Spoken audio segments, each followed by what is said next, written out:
फीसागोरस या पैथागोरस दीगर इब्तदाई यूनानी दानिशमंदों की तरह एक तवील अरसे तक मिस्र, बाबुल, वैनवा और दीगर दुनियाए मशरिक की सियाहत में सरगर्दा रहा। इसके अलावा इसने मशहूर यूनानी फ़लसफ़ा एनेक्ज़ैमन के सामने ज़ानवाए तिलमस तय किया। फीसागोरस की ज़िंदगी के हालात के गिर्द भी दीगर मशाहीर आलम की तरह अफसानवी रवायात की धुंध लिपटी हुई है। ताहम ये एक तस्लीम शुदा अमर है कि फीसागोरस यूनान के अव्वलीन फ़लसफ़ियों में से एक था और मशाहीर साइंस में एक बड़ा रियाज़ीदान था। फीसागोरस के बारे में ये मालूम नहीं हो सका कि वो सही तौर पर किस साल पैदा हुआ था। बस ये पता चलता है कि 560 कबल मसीह के करीब वो जजीरा सामूस में पैदा हुआ था।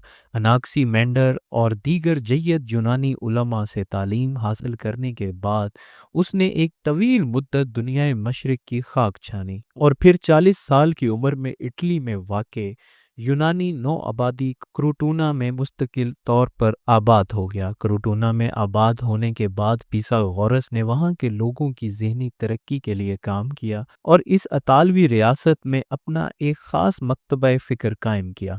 इस मकतबा फ़िक्र के अरकान इसके नाम पर फीसागोरसियन कहलाते थे। अपने मकतबे फ़िक्र के ज़रिए एक तरफ तो उसने इल्म रियाज़ी को फ़रोग़ दिया। आज भी दुनिया भर में जो इल्म रियाज़ी पढ़ाया जाता है उसमें हमें फीसागोरस के मसाइल पढ़ाए जाते हैं। दूसरी तरफ फीसागोरस ने अवागान का नज़रिया पेश किया था जिसका हासिल ये था कि जो रूह पाक नहीं होती वो मौत के बाद किसी और जिस्म में दाखिल हो जाने पर मजबूर हो जाती है। इस ज़मन में ज़माने बाद के मौरख़ीन ने ये किस्सा भी बयान किया था कि फीसागोरस का जो खुद अपने बारे में ये ख्याल था कि उसने अपने 5वें जन्म में इंसान के कालिब में जन्म लिया है। इसके इस अजीबो गरीब दावे पर इसके मुखालफों ने इस पर यह तंज की थी कि एक मर्तबा वो एक कुत्ते के भौंकने की आवाज़ सुनकर पुकार उठा था कि ये मेरे एक दोस्त की आवाज़ है। फीसागोरस के इसी नज़रिया अवागान की वजह से बाज़ मुहक्किकीन का ख्याल है कि इस पर मशरिकी फ़लसफ़ा का असर था। अक़वाम मशरिक में हिंदू कौम भी नज़रिया अवागान की कायल थी और इंसान के बार बार जन्म लेने पर यकीन रखती है। बहरहाल अमर वाक़या ये है कि फीसागोरस के मकतबा फ़िक्र का असर यूनानी नौ आबादी क्रूटूना के अशराफ पर बहुत पड़ा जिससे फीसागोरस की शोहरत में बेपना इजाफा हुआ। फीसागोरस के नज़रिया अवागान के मुताबिक बार बार जन्म लेने से निजात हासिल करने के लिए तत्हीर अदा करनी पड़ती है जिसकी अदायगी के बाद इंसान सिर्फ एक जन्म तक महदूद हो जाता है।